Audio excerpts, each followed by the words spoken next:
30 seconds to What do you air. think about flowers for the show notes page? These are for the guests. Hey, I'm gonna need some more books for these mics. Anyone have the promo for the show notes?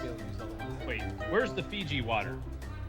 Is this tap water? 15 seconds. Somebody get the cat. I can't drink tap water. Grab the cat. Can someone tell Joe's mom to stop vacuuming? It's not hard to find. Has anybody This seen Fiji. my hair gel? Artesian water. Natural. Quiet on the set. Live in 3, 2.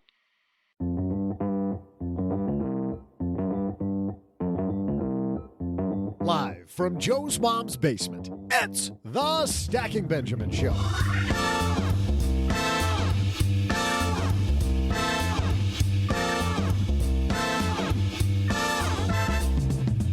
I'm Joe's mom's neighbor, Doug, and what home is in your future? We'll talk about how millions of people are leaving hundreds of thousands of dollars behind when buying or selling their house with Marin County, California's top real estate pro, Tracy McLaughlin. Plus, are great charts and graphs a necessity for an advisor to serve you well? We'll keep it futuristic while we discuss advisors, technology, and your planning in our headline segment. And we're going to really need to wind up the old pitching arm today because we're tossing the Haven Lifeline all the way over to Mumbai, India for Niranjan, who has a question about refinancing. And, of course, I'll also save time for some of my incredible, or should I say amazing, maybe awesome, yeah, that's the right word, awesome trivia. And now, two guys I've had my eye on for years now, Joe and O-G.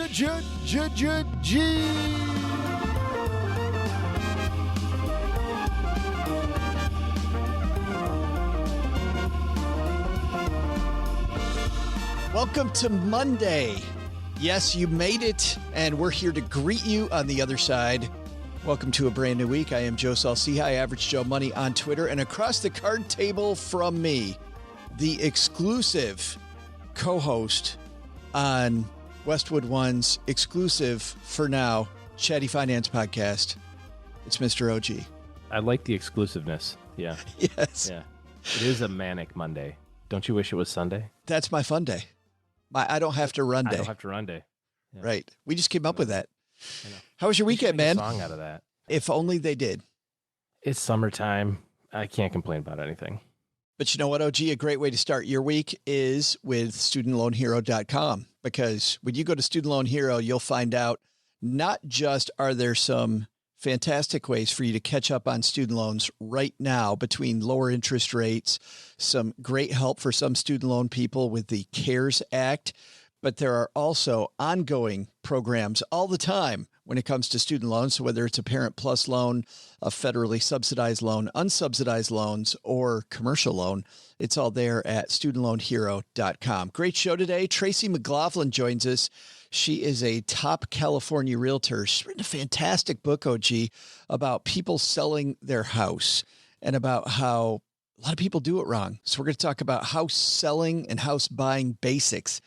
But first, we have some headlines, so let's get into it. Hello, darlings. And now, it's time for your favorite part of the show, our Stacking Benjamin's headlines. Our first headline comes to us from financialplanning.com, a website for financial planners. This piece is written by Ryan W. Neal. Financial Planning just had their Tech Survey 2020. And the headline here, which I wanted to get your take on, is Advisors Losing Faith in Planning Software. Piece reads, in an age of shrinking compensation models and shifting regulatory landscapes, digitally driven financial plans are the future when it comes to keeping and attracting clients, or so you'd think. But the latest financial planning tech survey suggests a growing number of advisors are concluding that financial planning software is not the silver bullet they'd hoped for and are reevaluating the value it brings to their practices. 20% of advisors say they're currently not using any financial planning software, a 16-point increase from the 2019 study. Because not doing math will always be doing math. I find that incredible. And don't get me wrong, I don't know how the landscape looks now, but I do remember, OG, some advisors who would just completely lean on the software, right? Well, the software says that we have to. The software. Right. I think the software is a great tool to set milestones and to help people do if-then scenarios. If you save another $200 a month, here's what happens. If one of the two of you passes away and expenses stay 80% of what they are today for the family, here's how that looks for the rest of the family. Like, you can do a lot. Why wouldn't you use any software at all? It's confusing. I mean, the interesting thing about financial planning, of course, is that your financial plan is outdated the minute you hit print, because the next day you have more data, right? You have new information. But by the same token, you can't constantly be refreshing that on a day-to-day basis. Take, for example, somebody who redid their financial plan January 15th this year. Market's doing pretty good. Nothing to worry about. There's no such thing as killer bees yet or Corona, you know. Remember those days? I know. We should have been, by the way, skipping. And I'm not saying that flippantly. We should have been skipping all the way to the basement every day. Yeah. So now you are 4 or 5 months past, right? More information. But by the same token, yeah, your plan for this year may not have worked out, but you don't know yet. You don't know if it's worked out. Our message this next half of the year with clients is not, we have to redo the whole thing. It's not, well, gosh, we got to throw the whole plan out and start over again. It's, let's just give it some time. I mean, you can just see from a market standpoint, yeah, it went down a whole bunch. It's also gone up a whole bunch. Nobody has any idea what the future holds. Nobody. So let's just give it some time. But by the same token, it doesn't hurt to do, like you mentioned, what if scenarios. And okay, what happens if, and I'm thinking bigger term things, not like what happens if the market doesn't recover this year and it takes 2 years. I'm thinking like, what if Social Security doesn't exist for people who are in their 40s? That's a planning thing that you can think about today, and very difficult to model out deterministically, you know, on like an Excel worksheet or something. But I remember even doing that with things even more under our control. Like, what if we bought the bigger house versus the smaller house and kept investing more money?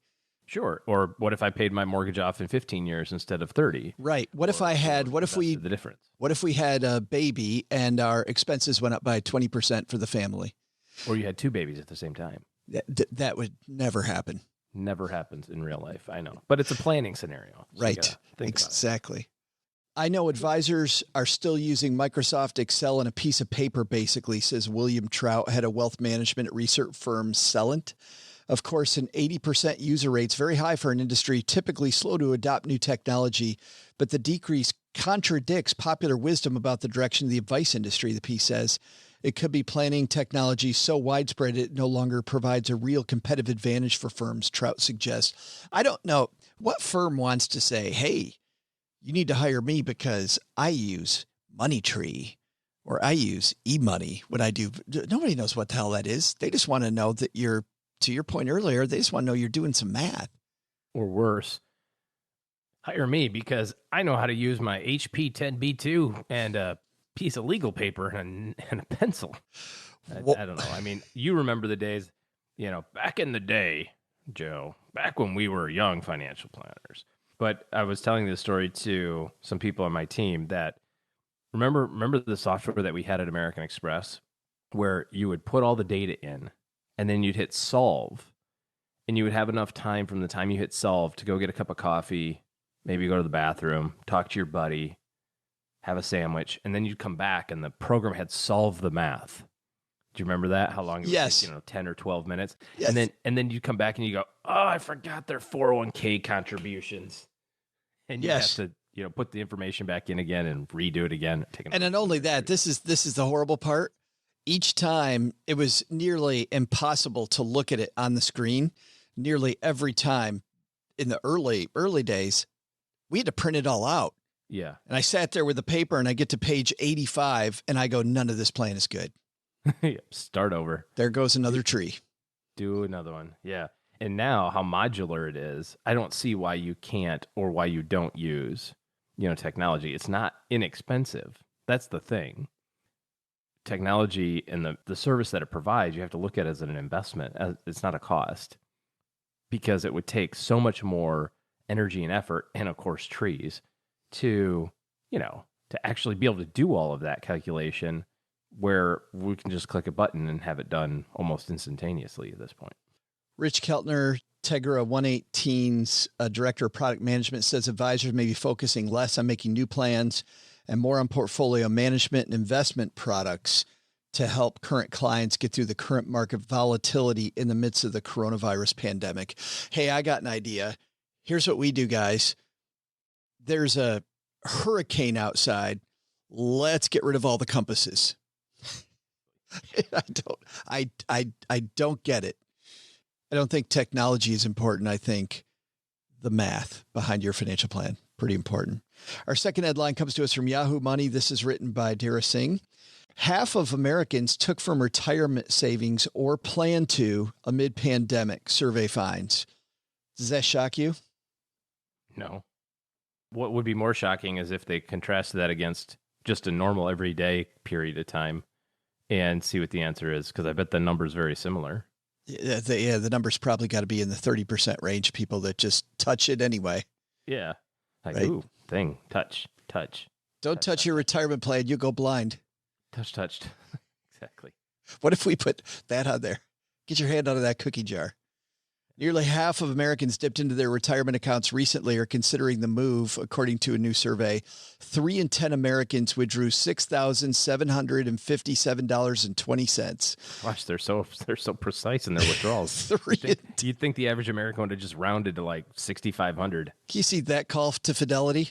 And 20 cents. I'd like to take a withdrawal from my 401k plan. Oh, okay, sir, no problem. How much would you like? Ooh, I'm going to go $6,781.11, please. Guys like, whoa. After tax. I just got to tell you, sir, everybody else is taking 67.57.20. I'm above average. In the last 2 months, that's the statistic, by the way, according to an online survey of 1,239 Americans with a retirement savings from personal finance site Magnify Money, sponsor of this show, and also sister site of the sponsor of this particular episode. Another 2 in 5 plan to do so soon, the survey found.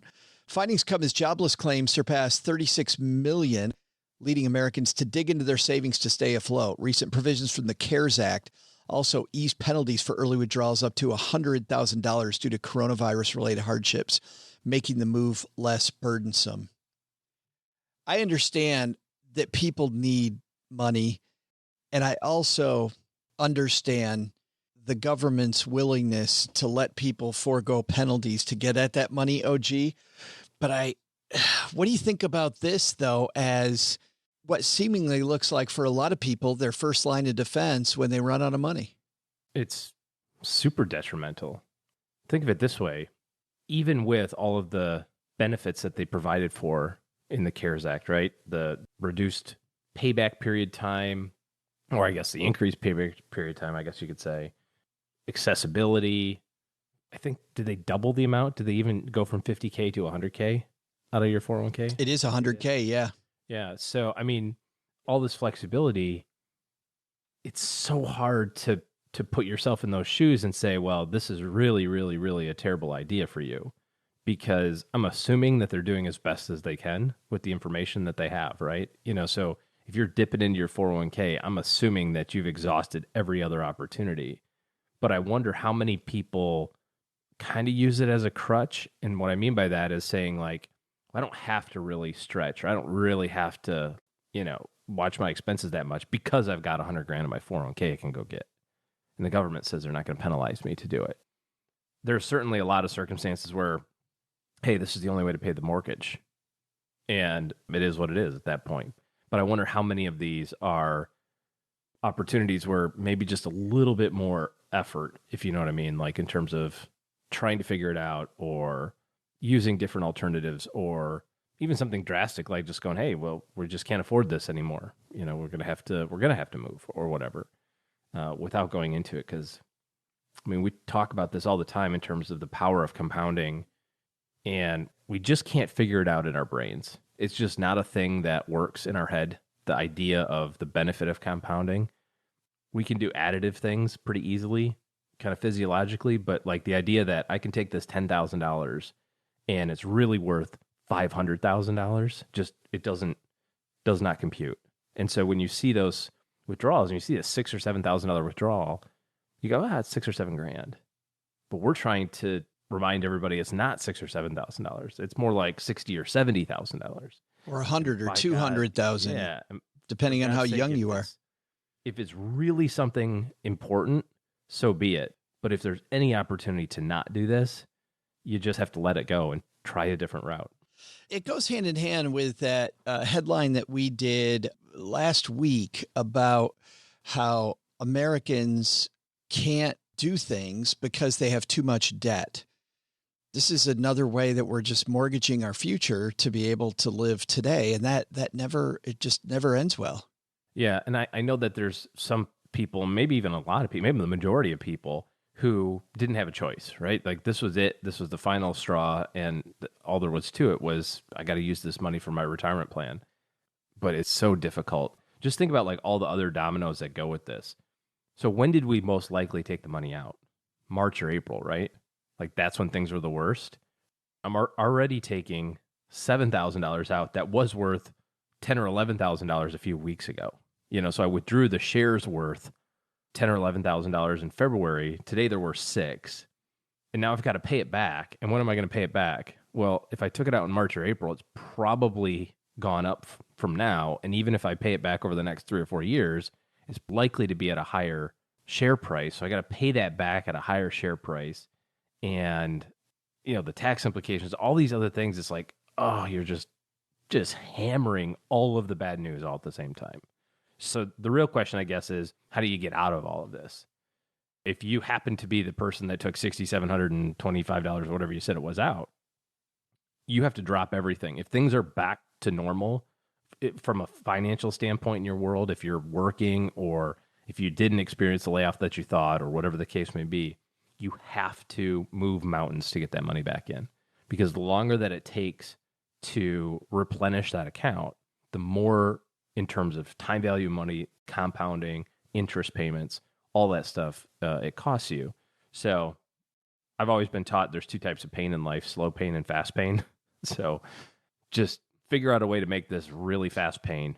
And if you took $6,700 out of your 401k and you can pay it back, don't pay it back over 5 years. Pay it back over 5 weeks. Figure out a way to make it happen. Another point on this we should bring up, Aaron Clark, an advisor at Halpern Financial, says that if bankruptcy is an option you're considering, if your back is truly against the wall, OG, you should leave the funds in your 401k plan alone. Halpern says your 401k assets are protected from creditors under ERISA laws. Whether IRAs are protected from creditors varies by state. So if your money's in a 401k and your back is truly, truly against the wall, I wouldn't raid your 401k to pay as many bills as possible, get halfway done, and then declare bankruptcy. Yeah, keep it in your workplace plan if you can. Yep. Yeah. I think lesson number 1, 401k plan, last place to go. If you need money, you're definitely your last line of defense. And also, I think our other takeaway, your advisor says, hey, I got this without using any numbers. Might be time for some new help.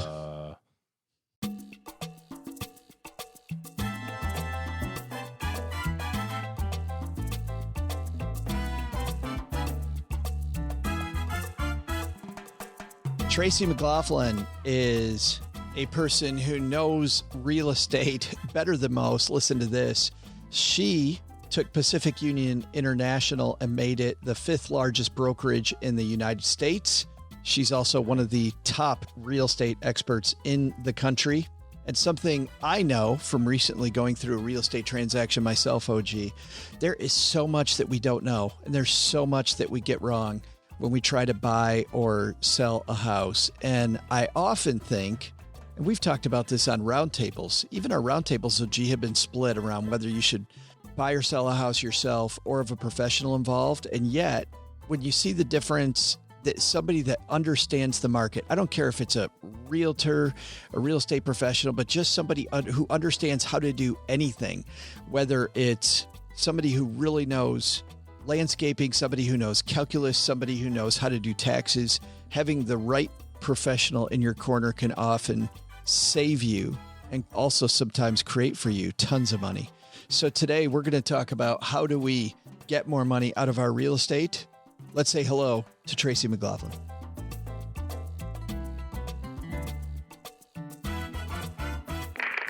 And on my dad's shortwave, it's our new friend, Tracy McLaughlin. How are you? Hey, I'm doing great, Joe. How about yourself? I'm doing fantastic. And before we start, just the lengths you and I went to make this happen are pretty unbelievable. You can tell that we really want to talk real estate today, Tracy. I know. Thank you for being so patient. Nice to meet you, Joe. Yeah, well, nice to meet you. Hey, during your introduction, we talked about ahead of time your impressive credentials, but we didn't really talk about your past. And I'm always interested about how successful people got where they are. So why you in real estate? What was the attraction you had to the real estate market? Well, I kind of fell into it backwards. I had been in television news and a co-host of a television program on international travel and skiing. Was expecting my first child. I could no longer jump out of helicopters in Russia or whatever we were doing. So I started buying homes in the neighborhood that I was living in and had a knack for understanding how to fix them up and flip them and make some money. So I started really backwards. I didn't have a license. I was using an agent and buying things. And all of a sudden people were saying, oh, well, you're always out looking. If you see this, why don't you let me know? So anyway, got licensed, had no idea with a journalism background that I'd ever become a real estate agent. I thought it was somewhere, a few hairs off of being a used car salesperson. I never could have seen myself doing real estate, and I fell in love with the business very, very accidentally. Well, it's interesting you say that because I was an English creative writing major, which is why I run a financial podcast now. Sometimes the disconnect, but I think something maybe, Tracy, that you and I have in common then is you kind of look at real estate the way that your client looks at real estate, not like the average real estate geek looks at it. That's correct. I tend to look at real estate as an asset. I mean, here in California, it is a lot of people's bank accounts is their homes. We've just had an 8-year run of, 7 to 10% appreciation a year in some of these houses in places like Atherton and San Francisco and certain neighborhoods. So I tend to look at real estate as an asset. Sometimes I even call it that instead of a house. I'm all about guiding people in terms of how to monetize that best when you go to sell it and or in the purchase process.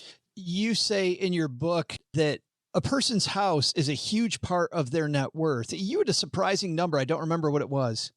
It's 40% of America's wealth is tied up in its primary residence. What's amazing is 40%. And yet we don't trust real estate experts, right? By and large, you've seen this.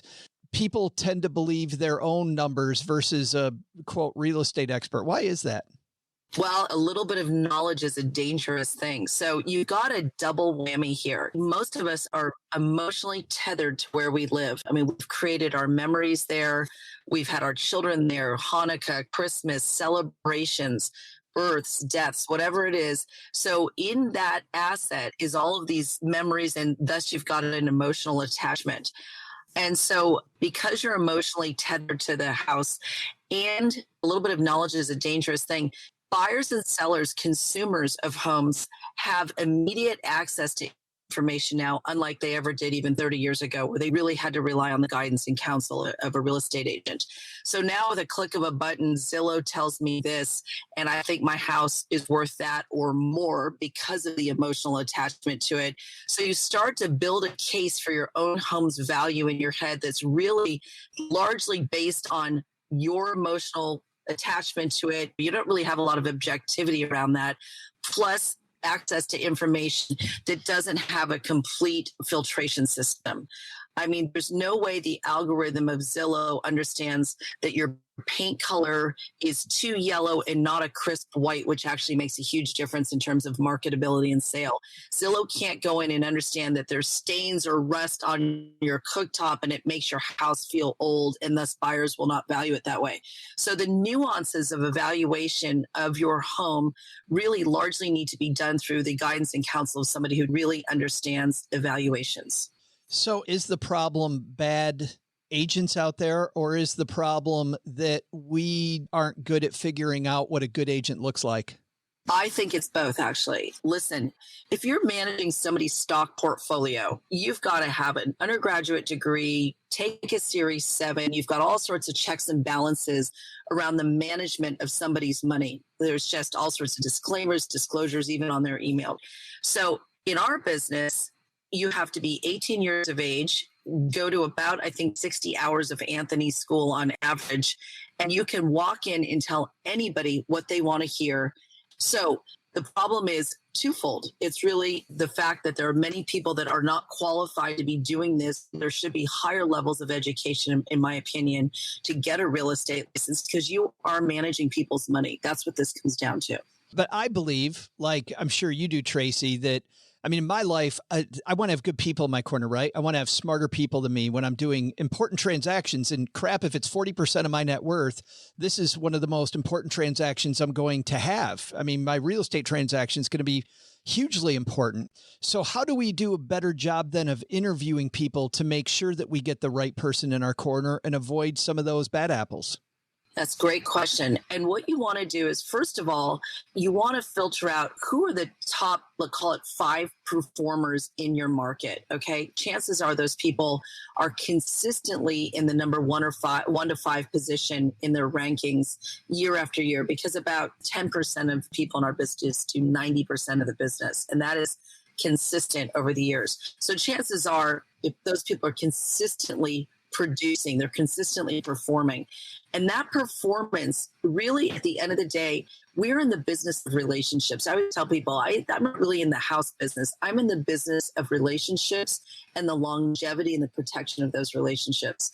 That happens with honesty, not telling people what they want to hear, but telling them what they need to know for the betterment of the sale of their home, and building a very long-term business where all you care about at the end of the day, whether you sold the house or not, was that you told the truth.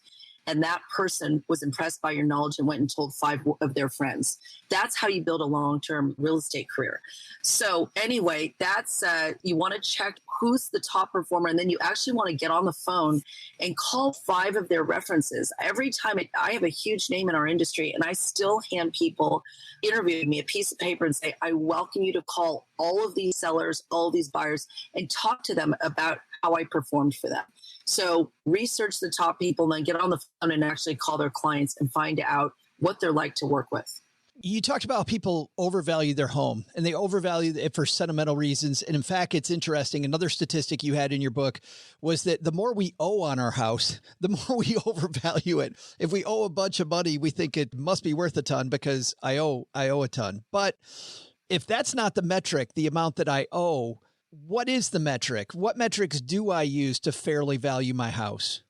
Well, the metric that you should be using, this gets a little complicated, but when you quantify a home, like a very seasoned appraiser does, I try to give people the visual of a cauldron. Put a big cauldron, pot of boiling water somewhere, and throw about 30 things into it that create value or detract from the value of your home.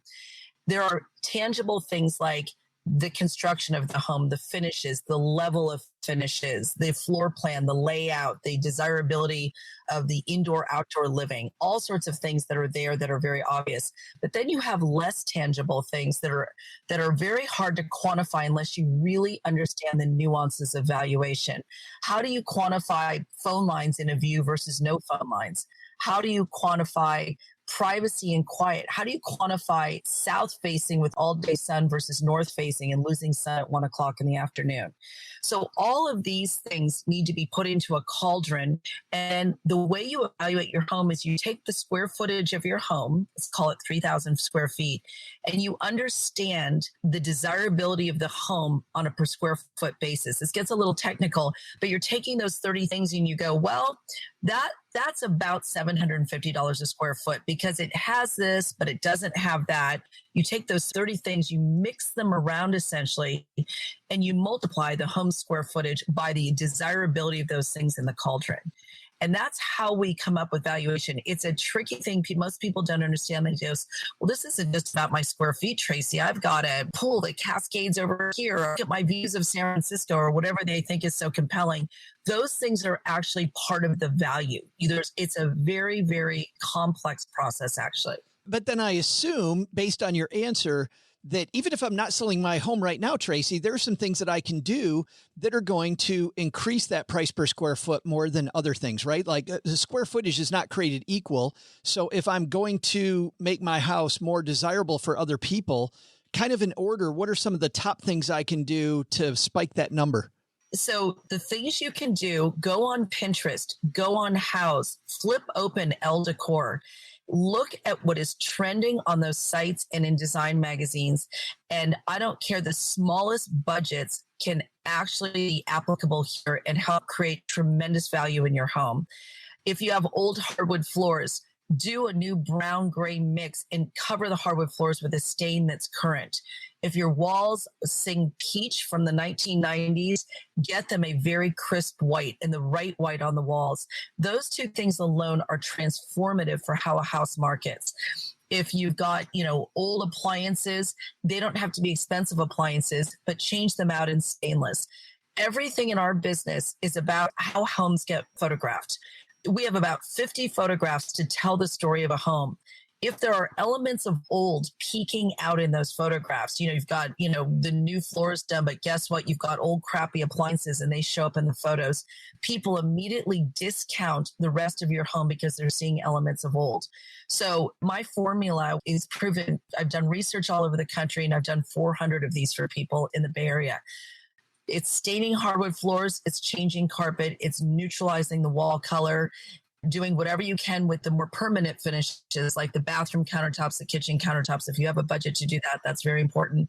And the most critical part of all this is the staging and styling of the home. I want to ask you about that in a second, but just finishing off this particular topic, it sounds like all those things are fairly inexpensive. Like there's some really inexpensive stuff I can do, Tracy, that will make my house pop. Absolutely. And even if you don't have the money, go take out a loan to do this. It's that critical. There is about a $5 to $7 or $8 return on every dollar invested, as long as you are being given the guidance of the appropriate selection of materials. I've seen people try and wing this without guidance. They go, but I painted my house gray, Tracy. I'm like, yeah, but guess what? You painted, there's so much blue in that gray, you actually did the house a disservice. So if your real estate advisor isn't necessarily profound with this, get an interior designer who understands what color gray markets best or what color creamy white on the outside of the house, and get a set of design eyes in conjunction with your real estate advisor and spend the money appropriately. It's really critical. I got to tell you, interior designer is somebody that was a bridge too far for me maybe 15 years ago. And then the office that I worked in, I was still a financial planner. The guy who I sold my business to had a designer come in and design our office. I went back and told my spouse, Cheryl, that we had to have a designer for our house, and it paid for itself. And it's funny because ever since then, even though I don't have a phenomenal eye, my eye's even gotten better as the interior designer just did things and saved me so much money. I thought that it was going to be an expense. It was really, talk about assets, that interior designer paid for themselves just in spades. Absolutely. Yes. I always invest money in consultants who understand and know subjects better than I do. It's the best money spent, right? And watch the homes in your market that are selling very successfully. That's critical. Why did Joe's house 3 doors down sell very well and the other one languished for a year and a half? Split screen those images on your computer and understand why something sells quickly and for the most amount of money. I've got just 2 more questions for you. One is on if I'm looking at remodeling my house, back to this idea that some remodels are probably worth more than others. For current trends right now, we hear about kitchen, bathroom, gathering areas. What's probably the number one place where I can remodel and get the most bang for my buck? It's the great room. It's the concept of the open great room. So listen, you can remodel to the nines, but if you have a compartmentalized kitchen and it's shut off from the flow in the space that we all use right now, which is a kitchen family room combination, you're wasting your money. Open up the wall and get some bar counter seating on the other side of that new wall opening with a peninsula or a big bar counter seating area. The flow and the spatial configuration around a kitchen family room is the most critical space that we live in today. And it's what's most valued by people. If I have a stunning home, gorgeous finishes, but it's compartmentalized, and you're going to that room to eat and that room over there to watch TV and that room to cook, nobody wants it anymore. It doesn't matter how beautiful it is. Last question I have is around pricing. A lot of the time when you meet with people, I'm sure people go, hey, let's list it for more. And then that will weed out all the people that aren't serious. But your strategy is exactly the opposite. And studies have shown that your strategy works a little better. Give me an idea of your strategy around pricing a house effectively to get more interest. Absolutely. This is critical to understand. And this is not just applicable to hot markets in the Bay Area or hot markets in New York. I did research all over the country. I called my colleagues from Detroit down to Pensacola. If you think about what is the main driver of business, it's supply and demand, right? We are trying to get the highest price for a home. The best day you can have is when two people want your house at the same time, because if you price a home so that if someone says, oh my gosh, that is a great deal, I've got to jump on that house, chances are other people are doing the same thing. And the minute you've got competitive bids on a home and people are they're already getting emotionally attached to it in the process, what happens is the inflationary pricing, that extra cream on the coffee or whatever you want to call it, comes as a result of somebody trying to take something from somebody else. So two people bidding on a house and bidder A says, oh my gosh, I have no idea what they're offering. I think I'm going to go up to here to take that house and not allow myself to lose it. Guess what? Up here is usually overpaying for the house. It's more than it's worth. It's more than it would have ever sold for if you do it in that order. When you overprice a home and nobody's buying it the first 1, 2, 3 weeks in most markets around this country, the first thing buyers do is look at the MLS and say, what's wrong with that house? Why didn't it sell? And guess what? You're no longer in a position of offense. You're playing defense. You're defending the home. You're telling people, oh, no, it's a great house. You got to come. It just, we don't know why there hasn't been an offer, blah, blah. The minute you price your house exactly right, all you hear about is what's great about the house. When it's overpriced, all you hear is the buyer's objections. It doesn't have this. I don't like that. So pricing is critical, and you want to do it to drive traffic and competition into your home. I love a story that you tell about somebody that you were working with that they wanted to price the house higher than you did. The person took your advice, and because you drove so much competition to the house, they actually got a price well above even what they thought the house was worth. Even though your starting price was much lower, they got a price well above what they wanted. The book is called Real Estate Rescue: How America Leaves Billions Behind in Residential Real Estate and How to Maximize the Value of Your Home. Man, we just touched on a few of these, Tracy, but you go over, finishes, you go over how to make room by room pop. There's a lot. There's some beautiful pictures, by the way, of some great looking houses that weren't great looking houses before. I'm reminded of one of my favorite books by Sarah Susanka, which is The Not So Big House, which really shows how to make a house pop. The book's available everywhere, Tracy? Yeah, available on Amazon in both audiobooks and buy it on Amazon along with everything else you're buying. And if somebody wants to talk to you personally, by the way, how do they get a hold of you? I'm reachable at Tracy, Tracy, at tracymclaughlin.com. And you can go on my website, tracymclaughlin.com. Sure. And you know what? If you're walking the dog, we've got you covered. We'll have the links to both the book and to Tracy's website on our show notes page at stackingbenjamins.com. Tracy, thanks a ton for helping us with real estate today. I really appreciate it. Oh, it's my pleasure. Thank you so much for having me on. It was great. Hey, trivia fans, I'm Joe's mom's neighbor, Doug. And remember that scary story by Edgar Allan Poe called The Telltale Heart? Well, I only bring it up because Joe's mom's been asking lots of strange questions lately, like, I wonder who ate the last piece of chocolate cake, or, oh boy, it would sure be great if I had some chocolate cake right about now. And then she looks right at me. Can she hear my heart beating? Is she, like, in my head? She couldn't possibly know what happened to the cake, could she? That's crazy talk.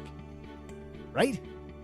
Well, while I go wipe off these sweats, you go ahead and take a guess at today's completely unrelated trivia question, which is this. Which branch of the United States intelligence community, known as the IC to those who are in the community like me, has the largest budget? I'll be back faster than you can spy on your neighbor with your answer.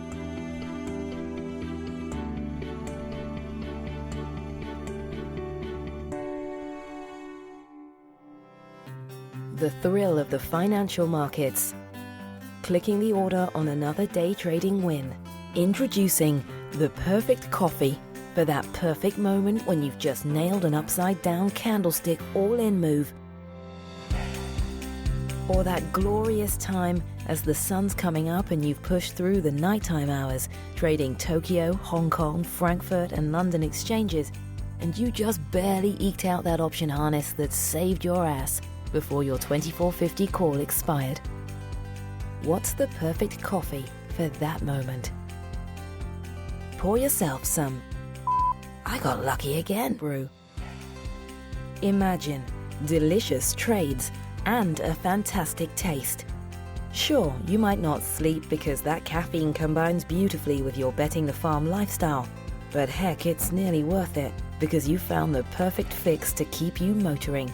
Staring at that monitor, waiting to squeeze out another quarter point on the VIX.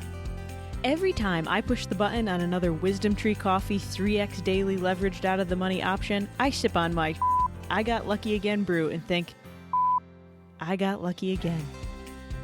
I haven't gotten lucky in weeks, but I'm still up all night trading. Are you coming to bed?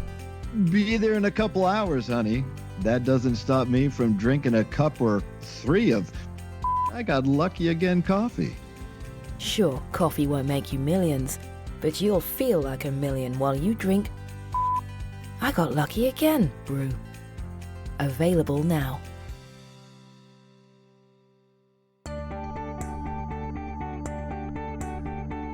Hey, Stacker, it's your pal, Joe's mom's neighbor, Doug. And okay, I gotta tell you, it's continuing. I get that feeling somebody's watching me, and then I turn around, and what do I see? Sure enough, it's Joe's mom standing at the bottom of the steps of the stairwell, just staring at me. I don't even know where the lady came from. First, with all the questions, and now she's stalking me. Sure, she had a laundry basket in her hand and talked nonchalantly about the weather, but we all know, she thinks I ate the cake. And I gotta figure out how. But before that, I need to slide you your trivia answer. Here we go. The question was, what branch of the United States intelligence community, also called the IC, has the biggest budget? The answer? While the entire IC makes up a whopping 11.3% of the defense budget. Wow, that's a lot. It's the Central Intelligence Agency, or CIA, that commands the biggest slice. Like Joe's mom, it appears that they take watching people very seriously. Okay, now time for some evasive maneuvers on my part. We will continue later. I gotta go.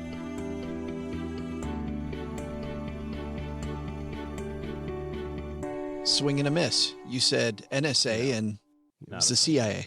That's what the NSA wants you to think, is that it's the CIA. Obviously. How do we know that the NSA doesn't have as large of a budget? Bum, bum, bum. Big thanks to Tracy. You know my favorite part of that discussion, OG? It was when she talked about the herd mentality, about selling your house, setting a slightly lower price. Like everybody meets with the realtor. Like, how many times have you talked to people about this? Yeah, my real estate agent said we should start here, and I thought we should start way above that. Yet I think, well, not only do I think Tracy has a point, she has tons of data to prove that if you price your house a little bit lower and you encourage lots of bidders to come to the table, get a high price if the market's hot enough. When we sold our house in Michigan, our realtor was a friend of ours.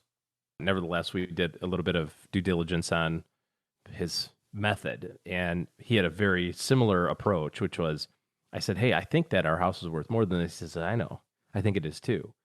But if we price it well enough that it attracts a lot of interest, he's like, you have to think about it like a funnel. We're trying to get people in the door right now. We'll worry about the price later, but if it's priced too high, then we just won't even get the people in the door. So let's get a lot of people interested, and then hey, if it sells at this price, it sells at this price. So be it. It's a little lower. But I think, and this is what he said too, my research has suggested that if we get multiple people interested, they all kind of one up each other a little bit. Yeah. Yeah. Just a little teeny tiny bit. Well, what's another $1,000? What's another $5,000? Hey, what's another $3,000? What's another $10,000? And all of a sudden, you got an offer that's above your asking. So that's what happened to us. It's interesting. And then this idea that all rooms aren't created equal and unique features might be unique for a reason. Nobody else wants them. Exactly. Good stuff. But I'd never also thought about which way the house faces, and fascinating discussion. Really? You never thought about like which way you're, if it's facing northwest, something like that, like in terms of where the sun is? I always think about that being cool, right? Man, this is a great backyard, and I could watch the sunset over here, or it's facing like my old house in Texas. If you remember, there was that little, I don't know if it was a big pond or a small lake behind our house. But all I know is that we had the slip and slide going right into it. Yeah. Every week. So it was awesome. It's fantastic. Could you imagine a slip and slide into that thing, that mud pit? Oh, that'd be just horrible. I don't know what people would dump it into. Yeah. Think about clean watersheds. That's not one of them. Mosquitoes didn't even live in there. You didn't even have a mosquito problem. Look at this. It's mosquito free. I wonder why. Exactly. It's bubbling, but it's mosquito free. No, we thought about that when we moved here, just thinking about in terms of usability. If your backyard is in the south or faces the south, it's like it's gonna be hotter than the ranges of. I didn't think about that. I think about it as cool or not cool, but not in terms of price. And of course, that's part of the price. Hey, let's throw out the Haven Lifeline and tackle some of life's most important questions. Our friends at Haven Life Insurance Agency, they put what you value first. For you, it's got to be living next to the train tracks. North-facing backyards in Texas. Of Absolutely. course, yes. That's why they've made buying quality term life insurance actually simple. It's actually because you value loved ones and your time. They say here on my little script, head to stackingbenjamins.com/Haven Life now, and you'll get a free quote. Application simple, online. You get an instant coverage decision. We talked earlier about using software. OG, I love their quote tool because it gives you a range. And I think that when it comes to life insurance, it is a range, not a set number. Probably my favorite customer-facing tool that I've seen. stackingbenjamins.com/Haven Life tells them that we sent you. And today we're going to throw out the lifeline to all the way over to Mumbai, India, where Niranjan is going to say hello. Hi, Joe. This is Niranjan from Mumbai. Love your show. Been years now I'm listening to it and love it. Sometime back, you guys had said that replacing a home loan for one with a lower interest may not be all that good. Something to do with the way the amortization tables are structured. Somehow I could never understand that.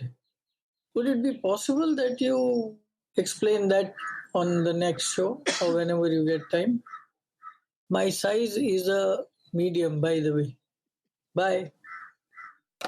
Hey, thanks for that question, Niranjan. And I have to say, OG, when Niranjan first wrote me, and he and I have written back and forth several times, just the fact that we had someone listening in Mumbai, India, I just found thrilling. My wife did some work there and lived there actually for a couple months. Can't wait to go. Just can't wait to go. She speaks about her time in India very, very fondly. And it's good, Niranjan, to hear your voice finally on the show. But let's talk about this, OG. The issue with refinancing, Niranjan, is this. It's that when you look at the interest rate that you had versus the interest rate that you're going to have, depending on how late in the mortgage or how early in the mortgage you are, that interest rate assumption of the interest rate you're getting rid of isn't necessarily true. So if you get halfway through your mortgage, you've paid a huge interest rate because the bank makes sure that they got all of their money first. And you're locking in not maybe a 5% rate that you had to get a 3% rate. You're locking in a maybe an 18% rate. Yeah, because, you just look at the payment that you've made. We all get these statements every year that say, here's the interest that you paid on your house this year. Compare that to your total payment. And in the first several years of your mortgage, dare I say probably 10 or 12 if you're a 30-year mortgage person, the interest payment is always more than the principal over that period of time. In fact, that was a goal of mine after the third year of seeing that on our mortgage statement was I said, no matter what, from now on, we're going to pay at least the same amount of principal as we do in interest every year because I don't want to see that number be no. Anyway, so yeah, if you calculate it, if you look at it and say, well, I'm 12 years into this mortgage, you add up all the interest that you've paid versus the principal, and then you say, well, I'm going to refinance this because I'm going to get a 1% lower rate.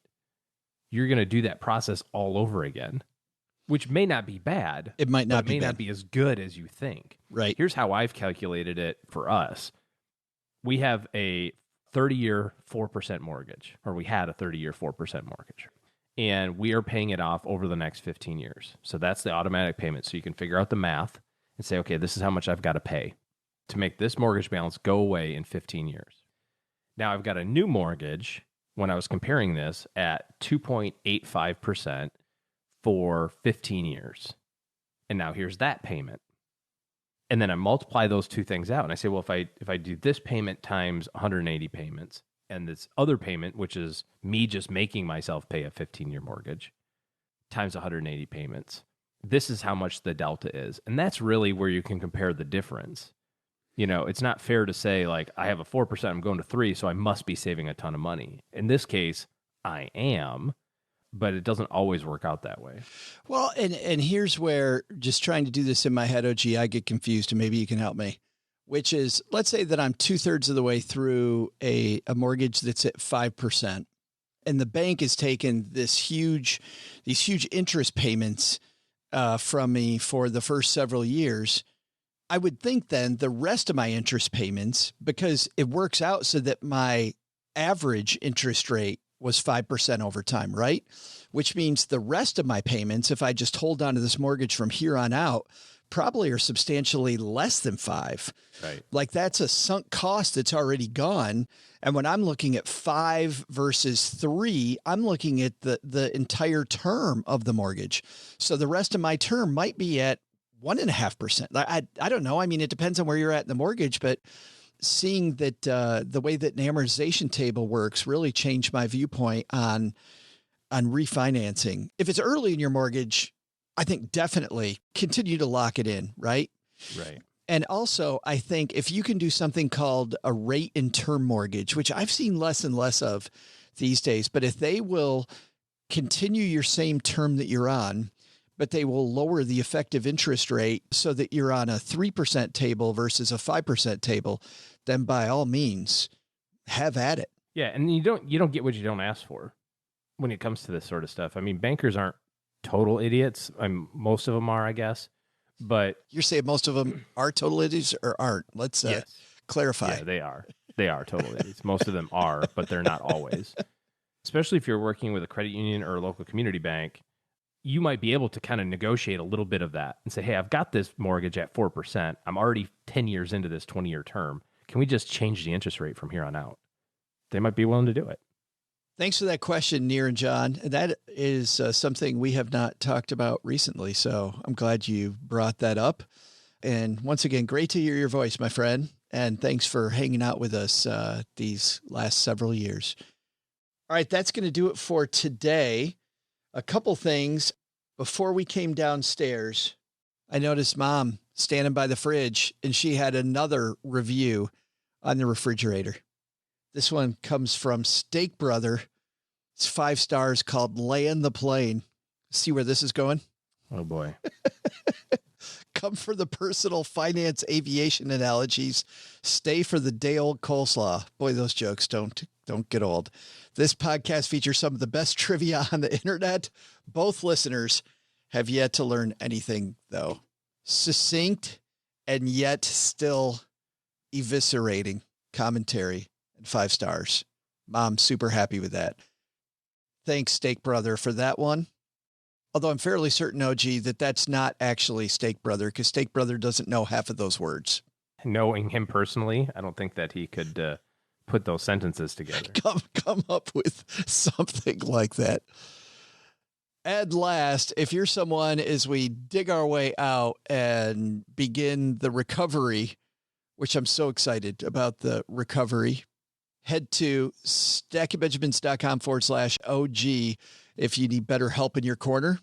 OG and his team, again, have the doors open for new clients. And so to get on his calendar, stackingbenjamins.com/OG.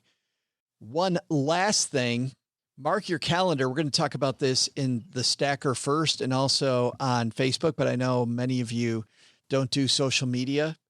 June 17th, 7 to 9 o'clock p.m. on our YouTube channel, we are going to have a session that we are tentatively calling Restacking Your Benjamins, Road to the Recovery. And we will be announcing lots of the guests coming up, but I am very pleased to announce that one of the companies joining us is going to be Fidelity Investments.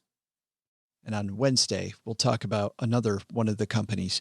Fidelity did an interesting study about how many people are paying attention to their money and how they're paying attention to their money. And during our 2-hour event, we're going to talk with them about what type of paying attention makes sense and what type of paying attention does not make sense. So June 17th, our YouTube channel. Hope you can join us there. Be there or be square. Isn't that something that the old people would say? That is definitely an old person phrase. All right, that's going to do it for today. Doug, what should we have learned today? Oh, come on, Joe. You broke my cover. All right, fine. I'll tell everybody what they should have learned today.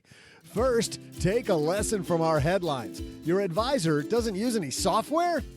Just remember, you need advice and benchmarks to reach your goals.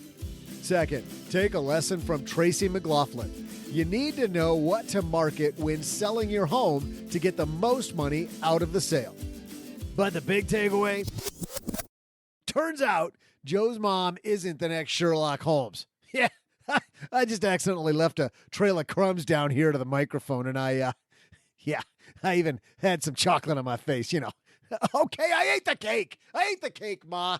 And I really need to get my act together and be able to put the fork down. Jeez, it was so worth it, though.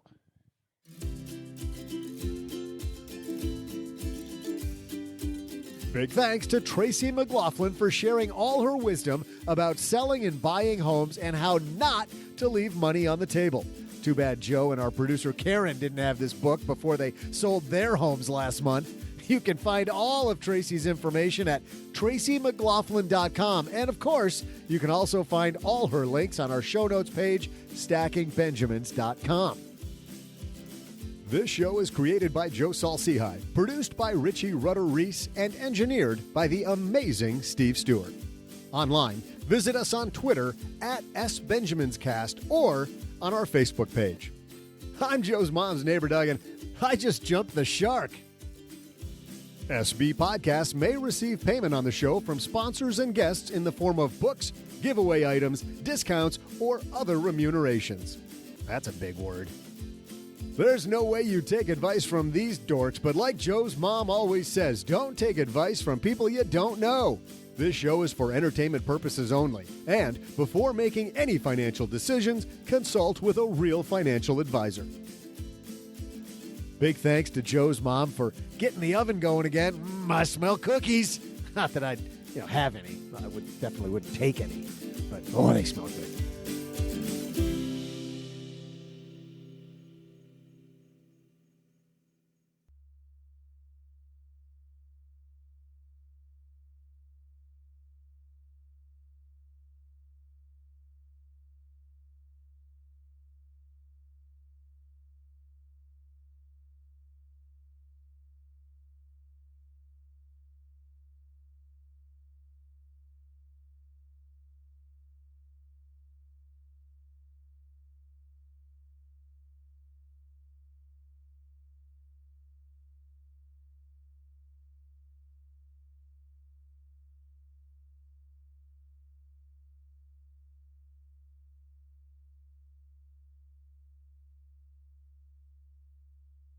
I remember in high school when that line came out. Be there, be square. And everybody was saying it. I could tell you definitively, this was either 1985 or 1986. Be there or be square. And what? No, this is much older than that. No, it definitely came out then. Google's going to come. Because that's when I first heard it, OG. I can't be wrong. I can't be wrong. Idiomatic word square originated between World War II and the 1950s. Whatever. 1986 or 1985. I was like, this is way older than that. The dictionary says, anyway, sorry, go ahead. You tell your story. It's way better. So in 1985, you learned a phrase that was 30 years old at the time. But for our school dances and all of our school stuff, our high school committees adopted a new phrase, which was be there or go home. And that became our motto. Be there or don't be there. Wow. Such a way with words in Western Michigan in the mid 80s. We thought we were clever. We were so clever. It is very clever. Be there or don't be here. Or don't be there. You decide. Yes. Make your own choice. Don't succumb to peer pressure. I heard, speaking of that, so I have this golf game that you've played. It's called the Golf Club 2019. They're actually coming out with a new one that's going to be called 2K Golf. As you're playing the game, the announcer in this game, and my understanding is the company that makes this golf game is Canadian, but the announcer sounds incredibly Canadian. You've played it. He sounds, every once in a while, has just a little Canadianism. Nothing wrong with that. He says a word that I heard in the 80s that I haven't heard since. Last night, I am playing golf with my brother-in-law. Rip one down the middle of fairway like I never could in real life. It's a beautiful shot. The commentator says, that shot's pretty decent. Now, we've had this discussion, my friends in Texas, and I said, man, I haven't heard that word since the 80s. And they all started laughing the first time I heard it a few weeks ago. And then my brother-in-law, we were having this discussion again last night. I said, I haven't heard that since the 1980s. And all of them all said, never heard that word before, or that word abbreviated like that before. Did they say "dece" where you grew up? That's pretty "dece." No. Not to my knowledge. My kids were playing Sea of Thieves yesterday, and they were pretty impressed that I knew what it was with their buddies. That game. And they were the pirates of the ocean. Oh. They were just like, let's go. Oh, there's a ship. Let's go attack them. And they just, that's all they were doing. You know, I don't know if they're good or bad at it. All I saw was I went up there and my son was swimming to his boat because they left him in the water. And they're like, hurry up. You got to swim faster. And he's like, guys, wait for me. That game is such stupid fun. But I'm definitely an old guy playing that game. You know, we do these missions. And one mission, we have to find chickens. So we're on this island, my cousin and I, running around this island with our cartoony guys. The game's great, by the way, a ton of fun. And we're way up high on the cliffs, and I hear boom, boom, boom. And I know exactly what's going on. So we both go look over the edge of the cliff. Here's probably OG's kids in a ship right next to my ship, just sinking it, setting it aflame. When your ship goes down, what do? You just restart? There's this like merman who's out in the water and has like a torch, and you swim out to the torch and it gives you a new ship like halfway across the map. So what we did, my cousin kept looking for chickens. By the way, joke was on your kids, OG, because there was no treasure on that boat. It was just, I know they don't care, but they don't care. They're just all about like, they're just wrecking stuff, being a pirate. And so I went halfway across the map, got the new ship while he rounded up the chickens and pulled in, jumped on board. But I have yet to be I haven't played that game very much, but every fight I've been in, I've died.